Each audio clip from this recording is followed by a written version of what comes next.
Commander Vector stood on the bridge of his warship and watched the human colony burn. The settlement on Europa, one of Jupiter's moons, was now nothing but flames and wreckage. His fleet had attacked without warning, and the humans never had a chance to fight back. The Crimson Dawn, his flagship, floated above the destruction. Around it, 300 Zaltharian warships moved through space in perfect formation. They had trained for this invasion for 2 full cycles, and everything was going exactly as planned. Vector was tall, even for a Zaltharian. His scales were deep purple, marking him as a high-ranking warrior. He had conquered 12 worlds in his career, and this one would be the easiest yet. The Zaltharians were the strongest military power in known space. They had destroyed empires and toppled civilizations. These humans were just another primitive species that needed to learn their place. "Commander, the outer defense stations are destroyed," his second officer reported. Dralmis was younger, eager to prove himself in battle. "Human casualties are estimated at 15,000.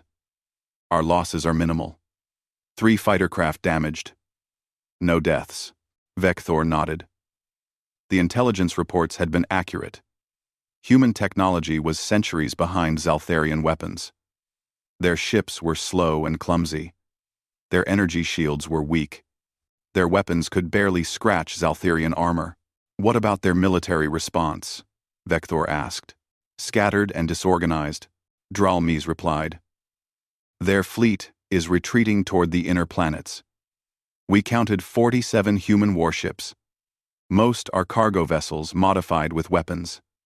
They pose no real threat." A tactical display showed the solar system. Red markers indicated Zaltharian forces spreading through the outer region.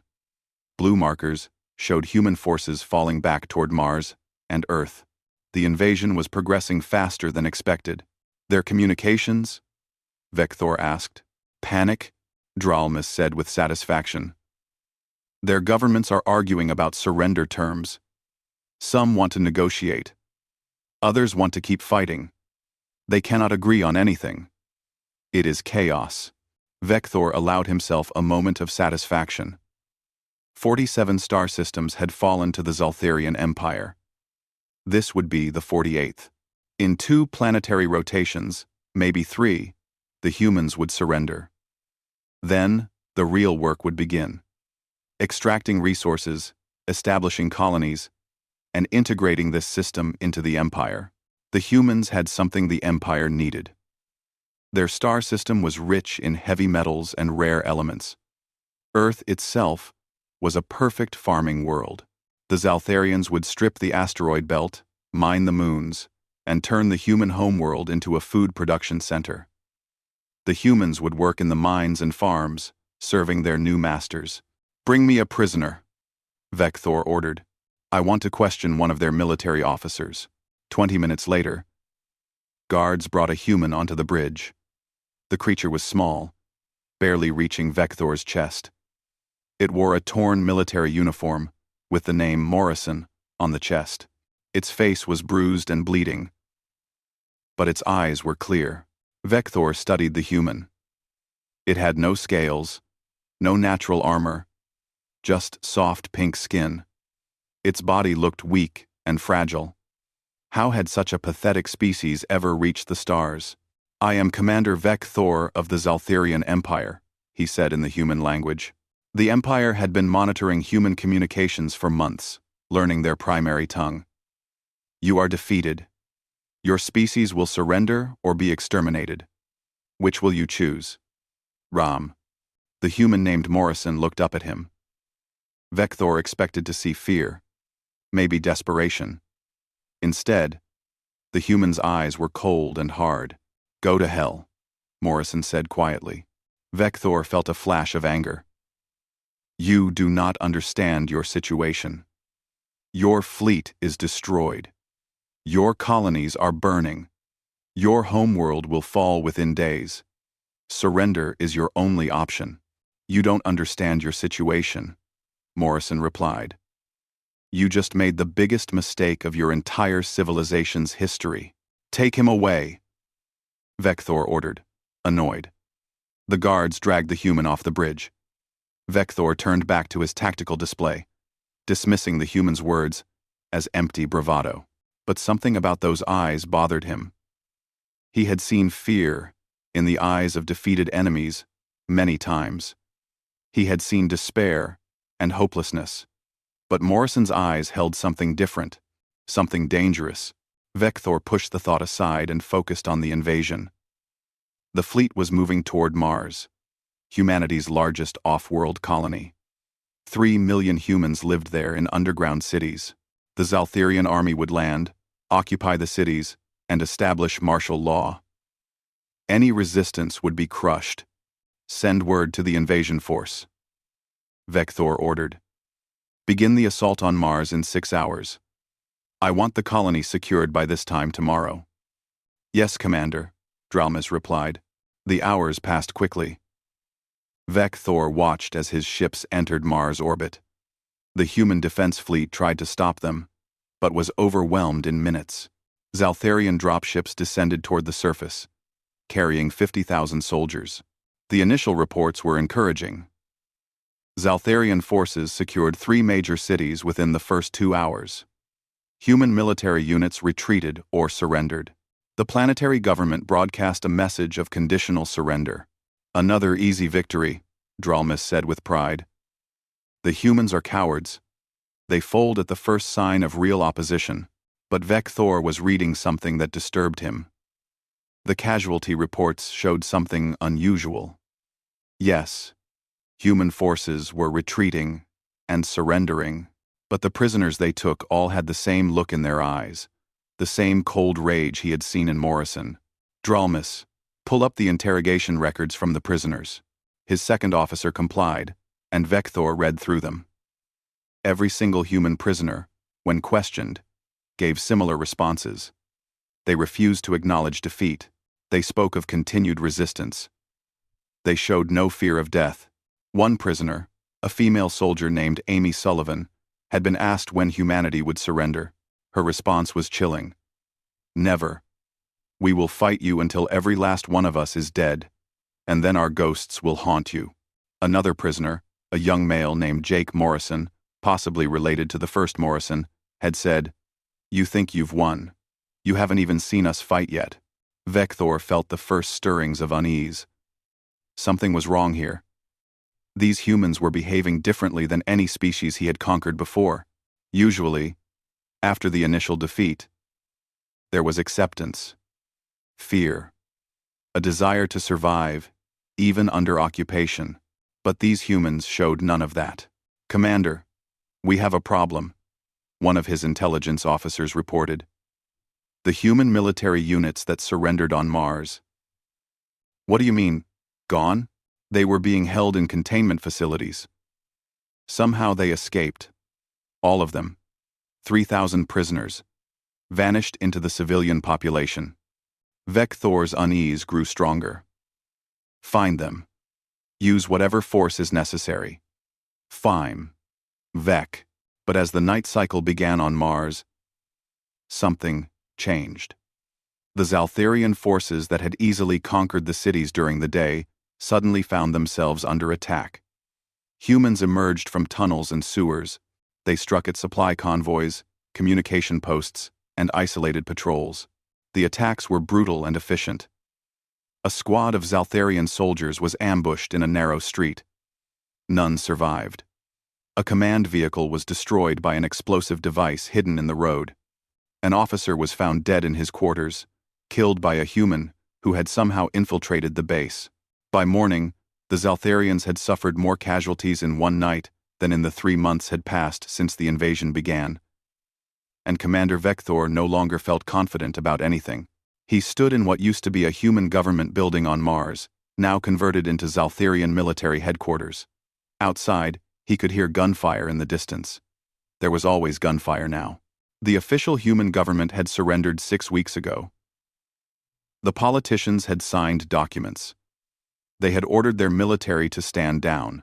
They had broadcast messages telling civilians to cooperate with the occupation. None of it mattered. The fighting had only gotten worse. Human soldiers had simply stopped obeying their government. They had abandoned their bases, taken their weapons, and disappeared into the population. Now they were everywhere and nowhere, striking without warning and vanishing before reinforcements could arrive. Another convoy destroyed, Dralmis reported, his voice tired. The young officer no longer showed enthusiasm for this campaign. The supply route from the spaceport to the city center. All 12 vehicles destroyed. 43 soldiers dead. Vector closed his eyes. That was the third convoy this week. The Zaltharians controlled the cities during daylight. But at night, the humans owned everything. They came out of hiding, attacked, and disappeared again. His forces were dying slowly, one small cut at a time. How did they do it? Vector asked. Modified mining equipment, Dralmis said. They took industrial explosives from a construction site and turned them into remote-triggered bombs. The convoy drove right over them. That was another problem. Humans could turn anything into a weapon. They used their own civilian technology against the occupation forces with frightening creativity. Yesterday, a Zaltharian patrol had been killed by a modified industrial laser, the kind used for cutting metal. The day before, a communications post was destroyed when humans hacked into the environmental controls and flooded it with toxic gas. What about the reprisal? Vector asked. Completed, Commander. We executed 10 human civilians for every soldier killed. 430 humans in total. Vector waited for the usual result of such actions. In other campaigns, harsh reprisals broke the will to resist. Fear made populations compliant. But with humans, reprisals had the opposite effect. For every human killed, more joined the resistance. The executions did not create fear. Commander, we have captured one of their leaders, an officer announced. The one they called Jake Morrison. He commanded the attack on our eastern base last week. Finally, some good news. Vector had been hunting Morrison for 2 months. The human had become a symbol of resistance, a ghost that struck and vanished. Bringing him in was a significant victory. They brought Morrison to the interrogation room. The human looked worse than when Vector had first seen him on the ship. He was thinner now, with new scars on his face and arms, but his eyes held the same cold determination. You have lost, Morrison, Vector said. Your government has surrendered. Your military is scattered. Why do you continue this pointless fight? Morrison looked at him with something close to pity. You really don't understand us at all, do you? I understand that you are prolonging the suffering of your people. Every day you fight, more humans die. Surrender, and the killing stops. No, Morrison said simply. The killing stops when you leave our system. Until then, we fight. You cannot win. We have 300 warships. We have orbital superiority. We have ground forces on every human colony. What do you have? Small groups with improvised weapons. You are insects biting at a giant. Morrison smiled, and it was not a pleasant expression. You know what's funny? We've been doing this to each other for 10,000 years. Insurgencies, guerrilla warfare, urban combat. We wrote the book on it. We perfected it fighting each other. And now, you're learning what it's like to fight an enemy that refuses to quit. Vector felt a chill despite himself. You speak of death as if it means nothing to you. It means everything, Morrison corrected. That's why we're willing to die. You're fighting for conquest. We're fighting for survival. There's a difference. Before Vector could respond, alarms blared throughout the building. Explosions shook the walls. Human voices shouted in the corridors. Gunfire erupted on multiple floors. We're under attack! A soldier screamed over the communications channel. Vector ran to the command center with his guards, leaving Morrison behind. The tactical display showed chaos. Humans had infiltrated the building through the maintenance tunnels. They were moving through the lower levels, systematically killing every Zaltharian they encountered. How many? Vector demanded. Unknown, Commander. At least 50. Maybe more. They have military-grade weapons. My have to. My have to. My have to. My have to. Vector watched in growing horror as his forces tried to contain the attack. The humans were not running or hiding. They were advancing, clearing rooms with brutal efficiency. Every time his soldiers established a defensive position, the humans flanked them or blasted through walls to attack from unexpected angles. Pull all forces back to the command center, Vector ordered. Establish a perimeter. Call for reinforcements from the other bases. His soldiers retreated, forming defensive lines around the upper floors. The humans followed, relentless. Vector watched through security cameras as they moved. They worked in small teams, covering each other, communicating with hand signals. They were professional soldiers, executing a well-planned assault. A female human led the attack. She moved like a predator, quick and deadly. Her uniform identified her as Amy Sullivan, another name from the intelligence reports, a resistance commander responsible for dozens of attacks. "Commander, they have reached the detention level," an officer reported. "They are freeing the prisoners." Of course. This was a rescue operation. They had come for Morrison and the other captured humans.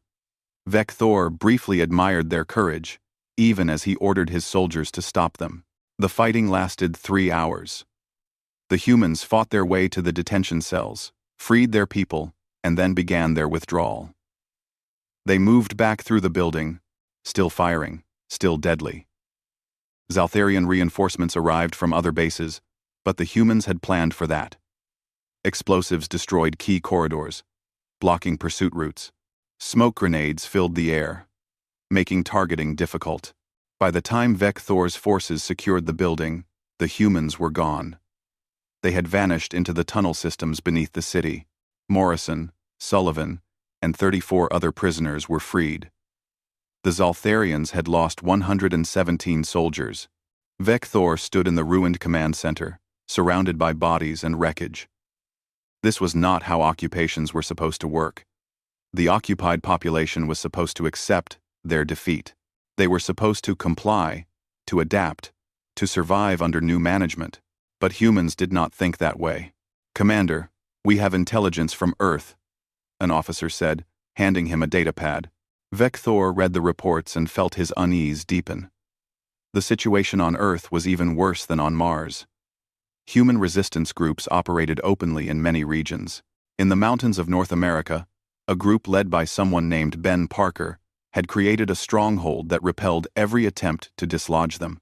They had destroyed 6 Zaltharian positions and killed over 1,000 soldiers. In the ruins of major cities, human fighters made occupation impossible. A cell in the remains of New York, commanded by a woman named Lisa Chen, had turned the urban landscape into a death trap. Zaltharian patrols entered the city and simply disappeared. In Europe, in Asia, in South America, the pattern repeated. Humans refused to accept defeat. They organized. They fought. They died in large numbers. But they never stopped fighting.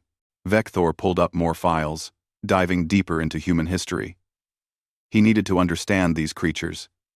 What he found disturbed him greatly. Humans had been at war for their entire recorded history. Not occasional wars, but constant, endless conflict, generation after generation. They fought each other over territory, resources, ideas, and beliefs. Their planet was divided into nearly 200 separate nations, and those nations had fought thousands of wars. But that was not the disturbing part. Many species had violent histories. What shocked Vector was how humans approached warfare. They studied it. They wrote about it. They created entire academic disciplines dedicated to understanding combat. They had military schools that taught the art of killing. They had museums dedicated to past wars. They remembered every battle, every tactic, every strategy. Humans did not just fight wars. They learned from them. They evolved through them. Vector found a human text called The Art of War, written thousands of years ago. It detailed strategies for defeating larger forces. Another text, On guerrilla warfare, explained how small groups could resist occupying armies. There were hundreds of such texts, thousands of years of accumulated knowledge about how to fight and win. The Zaltharians had military doctrine, of course, but it was based on overwhelming force and superior technology. They had conquered other species by being stronger, faster, and better equipped. But what happened when the enemy refused to fight the way you expected? What happened when they abandoned conventional warfare and adopted tactics specifically designed to neutralize your advantages? Vector was learning the answer to those questions, and he did not like it. "Commander, we have another problem," Dralmi said, interrupting his thoughts. "The human civilians. They are supporting the resistance." "Explain." "The fighters hide among the civilians. The civilians feed them, shelter them, provide intelligence. We cannot distinguish between combatants and non-combatants. Everyone is potentially hostile." "Then we treat everyone as hostile," Vector said, though the words felt hollow. "We have tried that, Commander. It only makes more of them fight." A human we interrogated yesterday said something. He said, "You can kill us, but you cannot make us kneel. Ring the Portert. We have describedlies. And formaning with Fordert. We have tried that, Commander. We have tried that, Commander." Vector looked at the tactical display showing the entire solar system. Red markers. 6 months into the campaign, Vector received a report that changed everything. His chief medical officer, scientist Ralkesh, requested an urgent meeting. The scientist looked disturbed when he entered the command center, carrying a datapad filled with biological analysis reports. "Commander, I have completed my study of human physiology," Ralkesh said without preamble. "What I have discovered is deeply troubling." Vector gestured for him to continue. After the past few months of losses and setbacks, he needed any information that might give him an advantage. "Humans are not what we thought they were," Ralkesh began. "We assumed they were a typical sapient species that evolved intelligence as a survival mechanism. We were wrong. Humans are apex predators." "Explain." Ralkesh pulled up images on the display screen.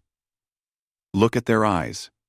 Humans have forward-facing eyes, designed for tracking prey. Their vision is optimized for judging distance and movement. This is a hunter's adaptation, not a prey species adaptation." Vector studied the images. He had never thought about it before, but Ralkesh was right. Most sapient species had eyes on the sides of their heads, allowing them to watch for danger. Humans had predator eyes. Their teeth, Ralkesh continued, showing anatomical diagrams. Humans have both sharp cutting teeth and flat grinding teeth. They are omnivores, capable of eating almost anything. This made them adaptable to different environments. But more importantly, those front teeth are designed for tearing meat. They are the teeth of a carnivore. "Many species eat meat," Vector said. "Yes. But look at their digestive system. Humans can consume a wide variety of foods, including things that would poison us. They have stomach acid strong enough to dissolve bone. Their bodies are designed to extract nutrients from nearly any source. This is a survival mechanism from a harsh environment." Ralkesh pulled up data on Earth's classification. "I reviewed our survey data on their homeworld. Commander, Earth is rated as a Class 9 hazard environment. It has extreme weather systems, active tectonic plates, periodic ice ages, and a diverse ecosystem filled with deadly predators and diseases." Vector felt cold. A Class 9 hazard world was considered barely habitable. The Zaltharian homeworld was a Class 3, mild and stable. Most civilized species evolved on Class 2 to Class 4 worlds. Only the most aggressive species survived Class 9 conditions. Humans evolved in one of the most hostile environments we have ever catalogued, Ralkesh continued. And they did not just survive. They thrived. They became the dominant species on that death world. Do you understand what that means? Tell me. It means every system in their body is designed for survival under extreme conditions. Look at this. Ralkesh showed medical scans of human prisoners. Humans have redundant organs. 2 kidneys when one would suffice. 2 lungs. Their blood can coagulate quickly to stop bleeding. Their bones are thick and strong, reinforced with dense minerals. They heal from injuries that would kill most species. Ralkesh pulled up footage from a recent battle. This human soldier, identified as Danny Foster, was shot 3 times by our energy weapons. Here, he pointed to the timestamps. You can see the injuries would have been instantly fatal to a Zaltherian. The human continued fighting for 11 minutes.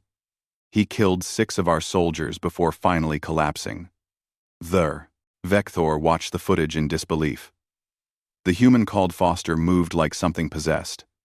Even with massive wounds, he kept attacking, kept shooting, kept killing. It was not possible, yet he was seeing it happen. How? Vector demanded. Human neurology, Ralkesh explained. When threatened, human bodies release a cocktail of natural stimulants. Their ancient texts have a word for it. Adrenaline. It blocks pain signals, increases strength, speeds reaction time, and sharpens focus. Humans become more dangerous when injured, not less. Their own bodies turn them into more effective killers when they are dying. Vector thought about all the battles over the past months. He remembered reports of humans fighting with wounds that should have stopped them. He had dismissed it as exaggeration. Now he understood it was simply human biology. There is more, Ralkesh said. Human endurance is remarkable. We, Zaltherians, are stronger in short bursts. Yes, but humans can maintain activity for extended periods. Their bodies regulate temperature through a water-based cooling system. They sweat.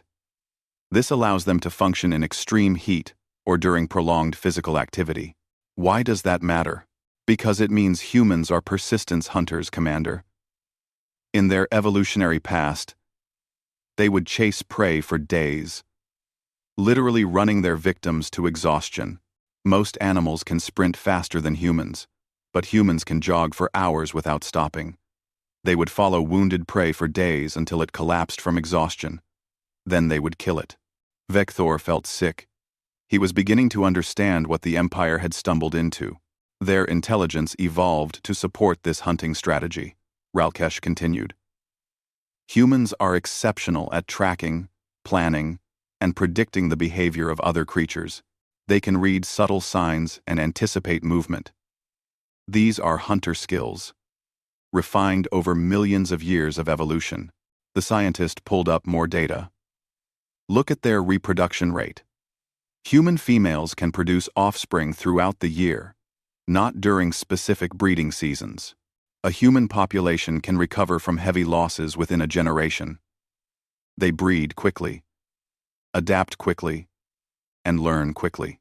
You said they evolved on a death world, Vector said quietly. What killed them? Everything, Ralkesh replied.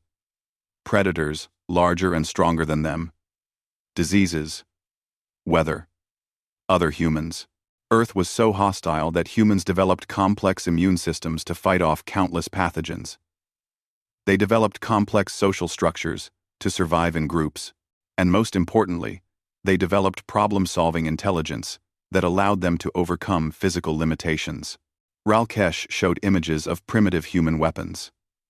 Humans were never the strongest or fastest predator on their world. So, they made tools. Spears to strike from a distance. Bows to kill from safety. Traps to capture prey without direct confrontation. They used intelligence to overcome every physical disadvantage. And when they turned those tools on each other, Vector said, understanding now, they learned to make better weapons. Exactly. Human warfare drove their technological development. Every major innovation in human history came from military necessity. They learned metallurgy to make better swords. They developed chemistry to make explosives. They split the atom to create bombs. War is not something humans do occasionally. War is the engine of their progress. Vector sat down heavily. The implications were staggering. We invaded a species of evolved predators who have been refining the art of killing for their entire existence. Yes, Ralkesh confirmed, and there is one more thing you need to understand. I found references to human psychological phenomena in their medical texts. When humans face extreme danger, something happens in their brains. They describe it as fight or flight response. But there is a third state. When a human believes they are going to die anyway. When escape is impossible, their psychology changes. Changes how? They stop feeling fear. They stop calculating odds. They become focused entirely on destroying the threat, regardless of cost to themselves. Their ancient warriors had a term for it. Berserker rage. A human in this state will continue attacking until they are physically unable to move. Pain does not stop them. Injury does not stop them. Only death stops them. And sometimes, not even that. Ralkesh showed medical scans. The human brain is complex, Commander. It has layers built over millions of years of evolution. The outer layers handle rational thought, planning, and morality. But underneath is the primitive brain, the predator brain. When threatened severely enough, that primitive brain takes over. Humans become animals again, driven purely by the instinct to survive and kill. Vector thought about the resistance fighters, about Morrison and Sullivan and all the others, about humans who kept fighting when they were outnumbered, outgunned, and facing certain death. He had thought it was courage or foolishness. Now he understood it was biology. Humans were literally built to fight to the death. Our invasion triggered this response across their entire species, Vector said slowly. We threatened their survival, and their primitive brains took control. Yes. We essentially told a planet full of predators that we were going to kill them. So now, they are trying to kill us first. It is not courage or ideology, Commander. It is instinct. Millions of years of evolution telling them to fight or die. Vector looked at casualty reports from the past 6 months. Thousands of Zaltharian soldiers dead, dozens of ships damaged or destroyed, entire occupation zones abandoned, and the humans were not slowing down. If anything, they were getting more aggressive. Can we win this war? Vector asked. Ralkesh was quiet for a moment. Commander, the Zaltharians evolved on a peaceful world. We developed technology and civilization in a stable environment. We learned warfare as a tool of conquest, something we do to others. But humans evolved in constant combat. War is not something they learned. It is what they are. Answer the question. Can we win? Define victory, Ralkesh said carefully. Can we kill every human? Perhaps, if we commit enough resources. But they will kill many of us in the process. Can we occupy their worlds? I do not believe so. They will resist forever. Can we break their will? No. Their biology will not allow them to submit to an extinction-level threat. Vector stood and walked to the window. Outside, the human city was dark, except for fires burning in the distance. Somewhere out there, Morrison and Sullivan and thousands of other humans were planning their next attack. They were not planning how to survive. They were planning how to kill more Zaltharians. There is one more thing, Ralkesh said quietly. I analyzed the human communications we have intercepted. Their military, their civilians, even their children. Do you know what they talk about? What? Victory. Not survival. Not endurance. Not peace. Victory. Every single human message we intercept speaks of winning this war. They have already decided they will win. They have not considered any other possibility. Vector turned to face the scientist. That is irrational.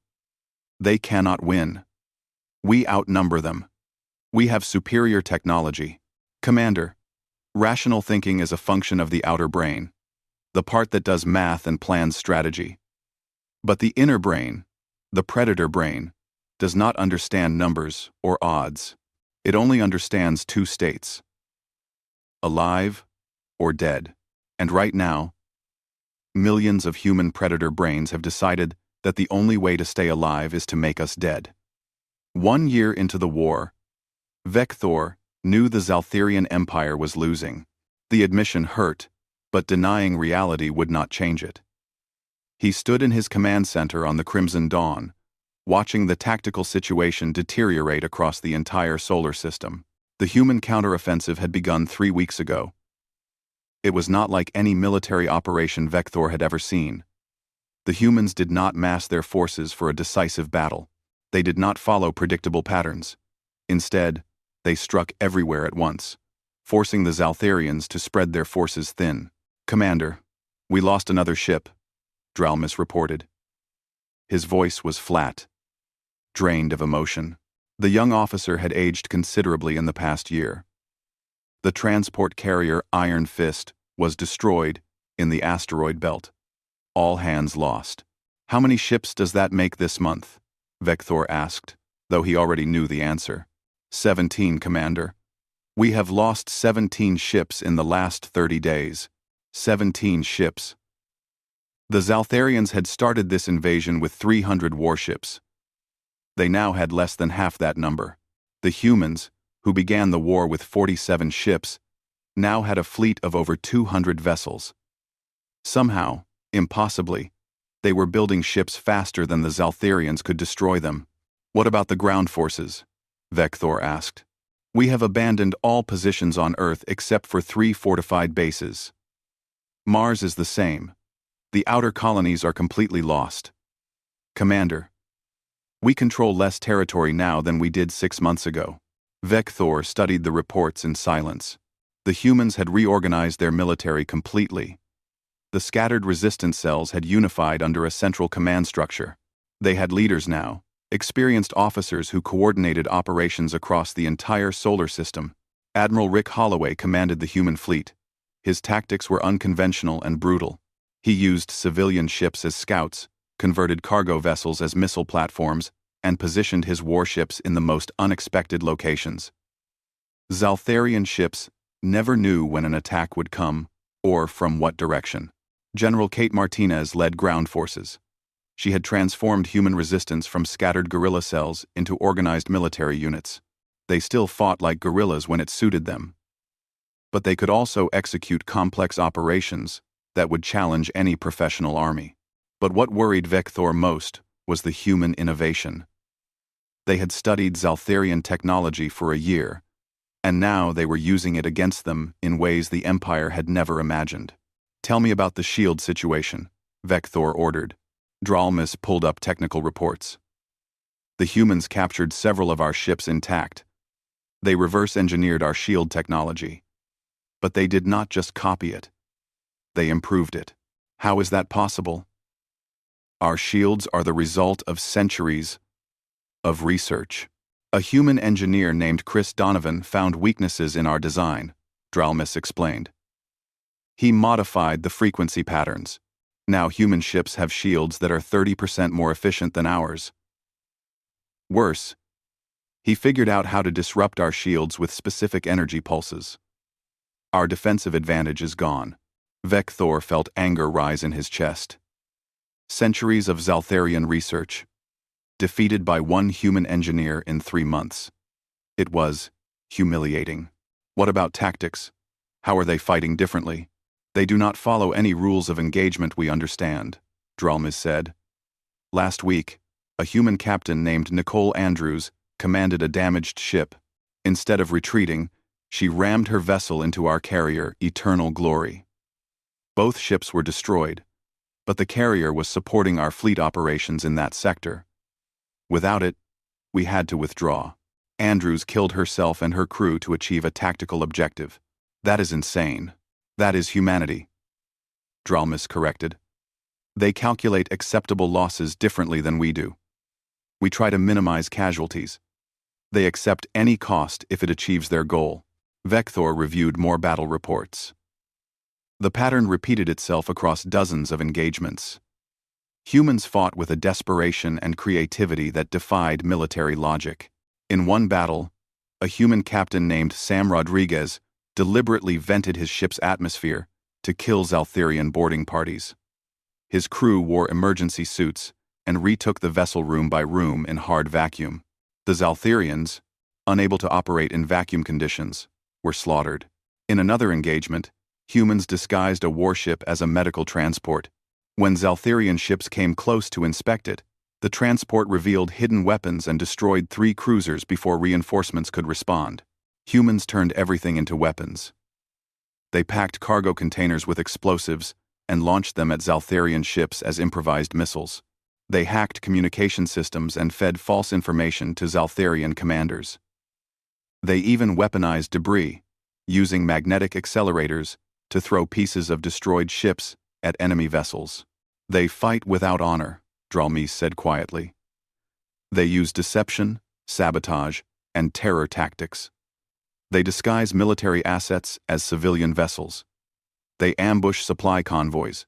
They assassinate officers. This is not warfare. This is barbarism. No, Vector said heavily. This is total war. The Zaltherians fight wars to conquer territory and resources. Humans fight wars to destroy their enemies completely. There is a difference. He pulled up, intercepted human communications. The messages revealed a species united in purpose. Human civilians worked in factories around the clock, producing weapons and ships. Human scientists shared research freely, accelerating technological development. Human soldiers spoke openly about death, accepting it as the price of victory. One message caught Vector's attention. It was from Admiral Holloway to all human forces. The enemy expected us to surrender. They expected us to break. They do not understand that humanity has never surrendered to extinction.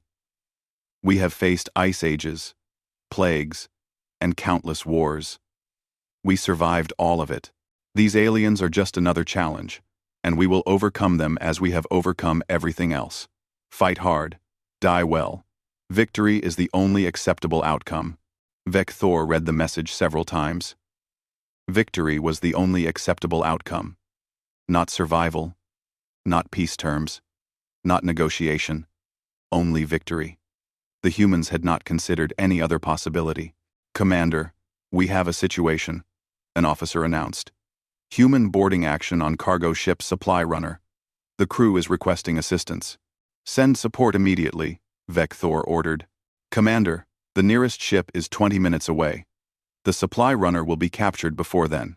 Vector watched on the display as the cargo ship's signals went dark. Another vessel lost. Another crew dead or captured. This was the reality of the war now. The Zaltherians were dying slowly, losing ships and soldiers in endless small engagements that ground down their forces. How many soldiers have we lost? Vector asked.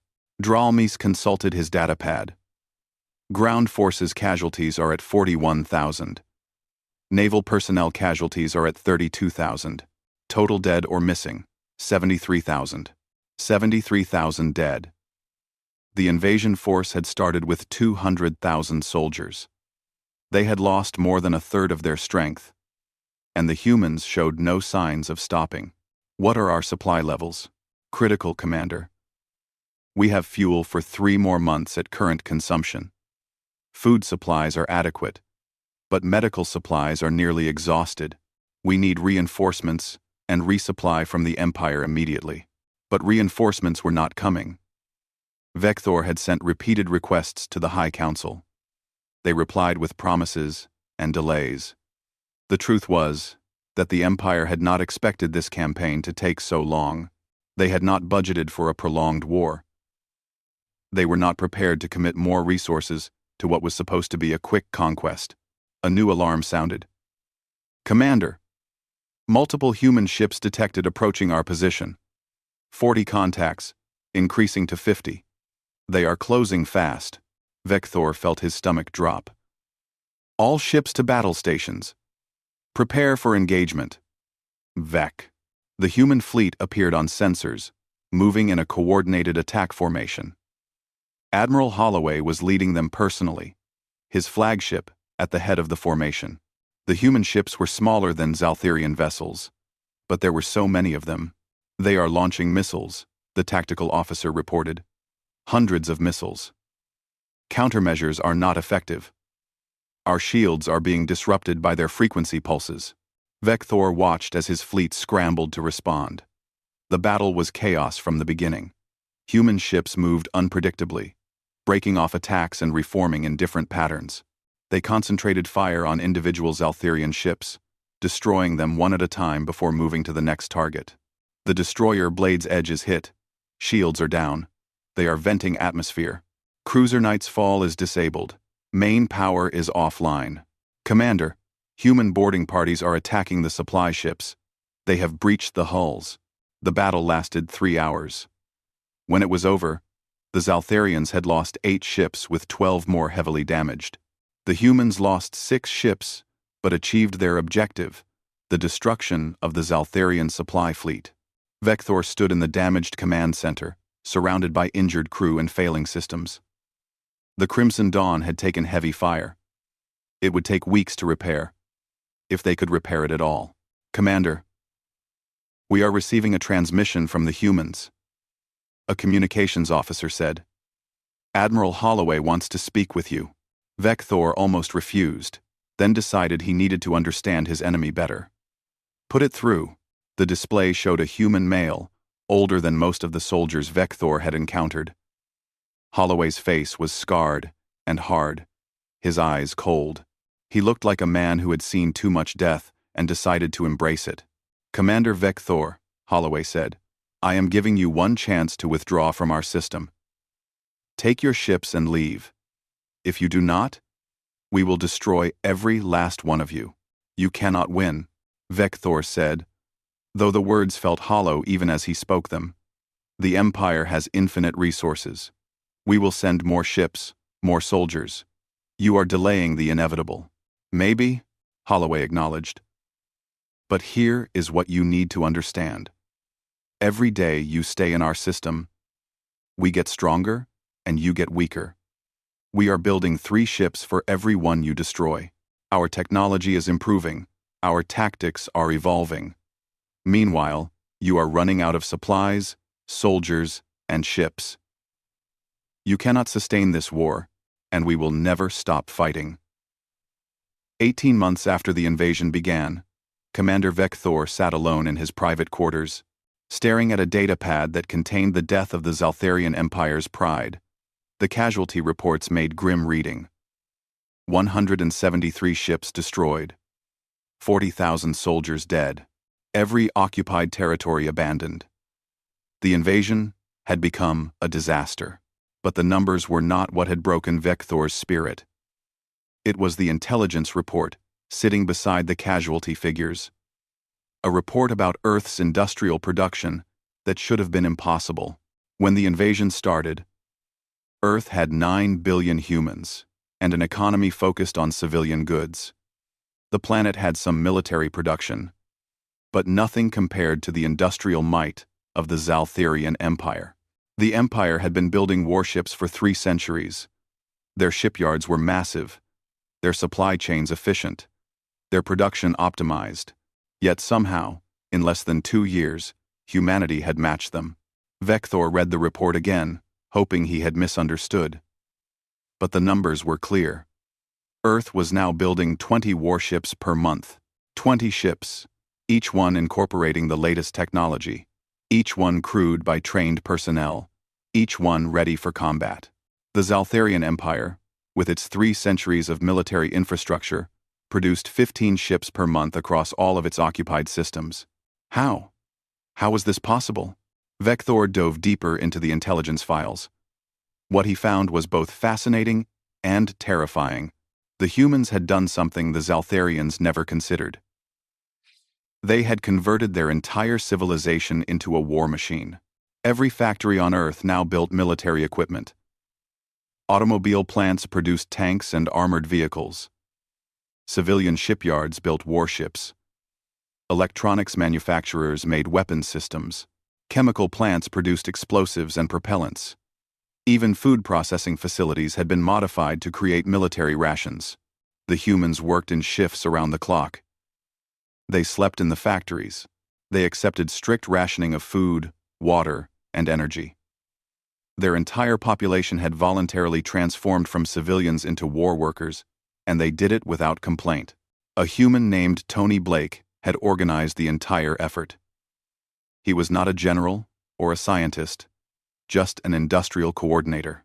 But he had taken Earth's chaotic peacetime economy and turned it into the most efficient military production system Vector had ever seen. The report showed productivity numbers that defied belief. Human workers averaged 12-hour shifts, 6 days per week. They lived in temporary housing near the factories. Families were separated for months at a time. Children were cared for in communal facilities while their parents worked. The entire species had sacrificed normal life for the war effort. Any Zalthirian population would have revolted under such conditions. But the humans embraced it willingly. They understood that survival required sacrifice, and they were prepared to give everything. Vector moved to the next section of the report. Human scientific advancement. This part was even more disturbing. Human technology, primitive at the start of the war, had evolved at an impossible rate. Their energy weapons now exceeded Zaltharian designs in both power and efficiency. Their shield technology was superior. Their sensor systems could detect Zaltharian ships at greater distances. Their faster-than-light drives were more reliable. A human scientist named Emma Walsh had made breakthroughs in energy weapon design that Zaltharian researchers had been working on for decades. Another scientist, Alex Turner, had developed new materials for ship armor that were lighter and stronger than anything the Empire used.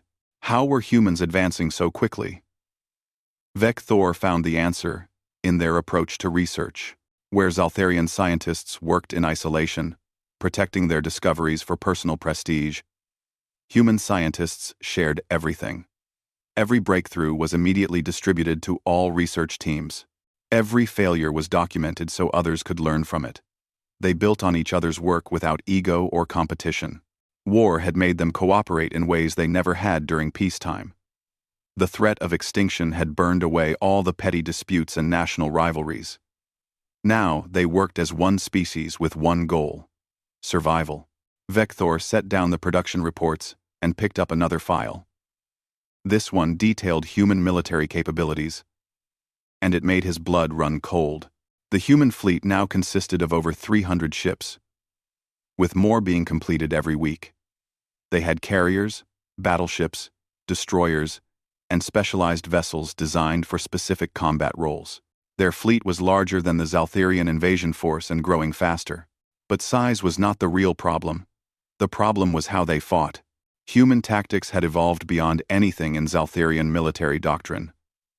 They used swarm tactics, overwhelming targets with multiple small ships. They employed hit-and-run strategies that prevented the Zaltharians from ever establishing a defensive position. They adapted their tactics after every battle, learning from each engagement. Vector watched battle recordings from recent engagements. Human ships moved with precision and coordination. They communicated using encrypted channels that Zaltharian codebreakers could not crack. They anticipated Zaltharian movements and planned counterattacks before the Zaltharians even made their moves.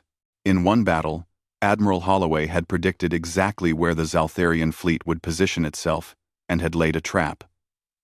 The Zaltharians walked right into it, losing 12 ships before they could retreat. In another engagement, human marines boarded a Zaltharian command ship.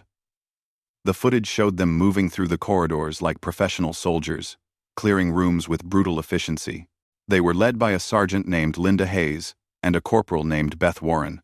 The two human females coordinated their teams perfectly, using hand signals and tactical awareness that would shame veteran Zaltharian commandos. The boarding action resulted in the capture of the entire ship. The Zaltharians had lost not just the vessel, but all the classified information it contained. The humans now had access to fleet communications, tactical data, and strategic plans. Vector closed that file and opened the last one. This file contained intercepted human communications, and it was these messages that finally convinced him the war was lost. The humans were not celebrating their victories. They were not discussing peace terms or negotiation. They were planning the complete destruction of the Zaltherian Empire. Admiral Holloway's message to all human forces was clear.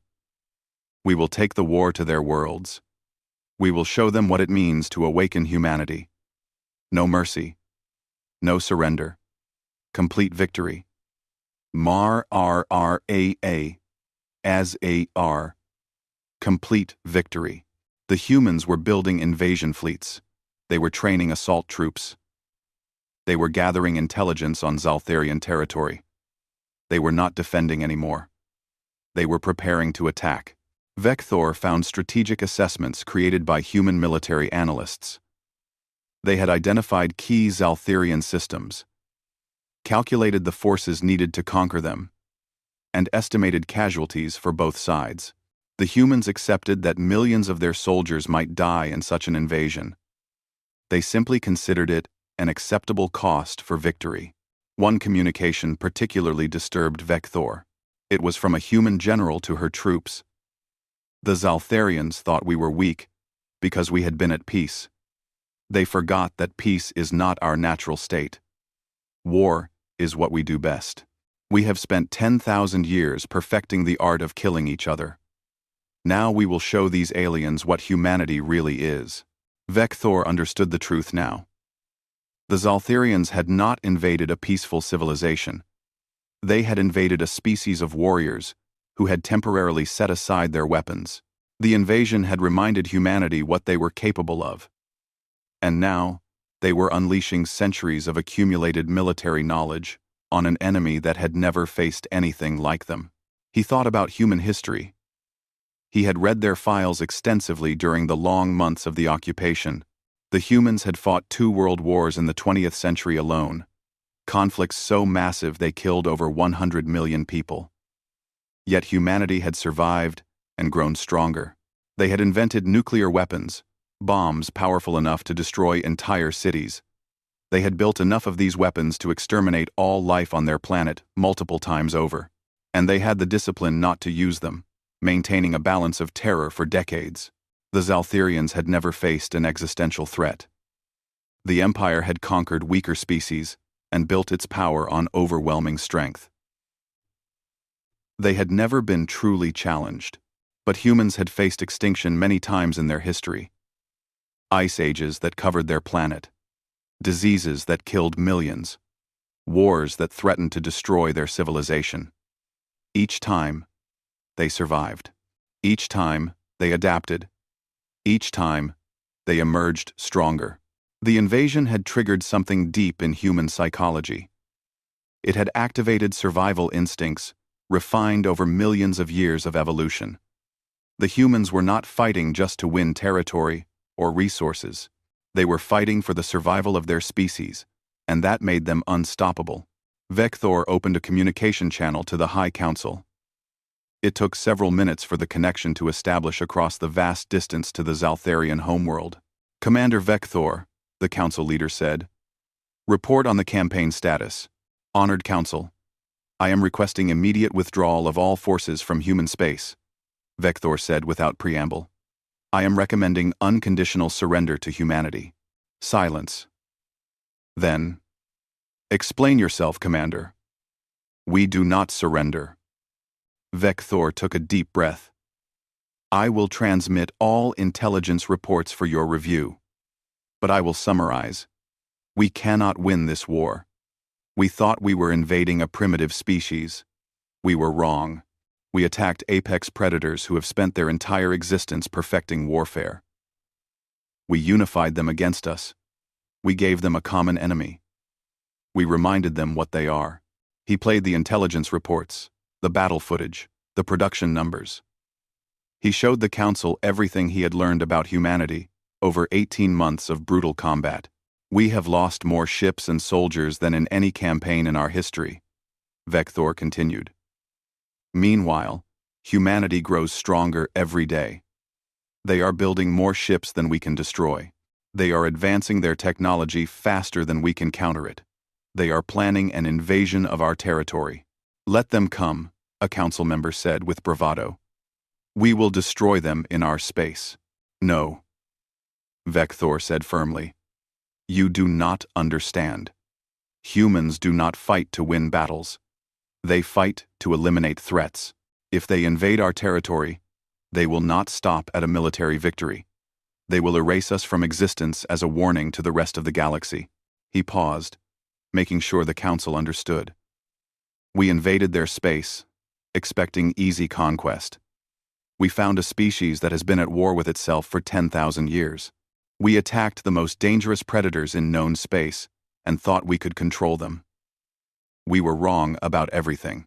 Vector pulled up footage of the recent Battle of Saturn's Rings.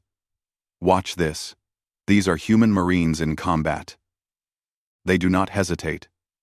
They do not show mercy. They move through our ships like a force of nature. This is what they do to enemies who threaten their existence. The council watched in silence. When the footage ended, no one spoke for a long moment. If we continue this war, they will destroy the Empire, Vector said. Our only hope is to surrender now, and hope they show us more mercy than we showed them. We cannot win this. No one can win against humanity. Once they decide, you must be destroyed. More silence. Finally, the council leader spoke.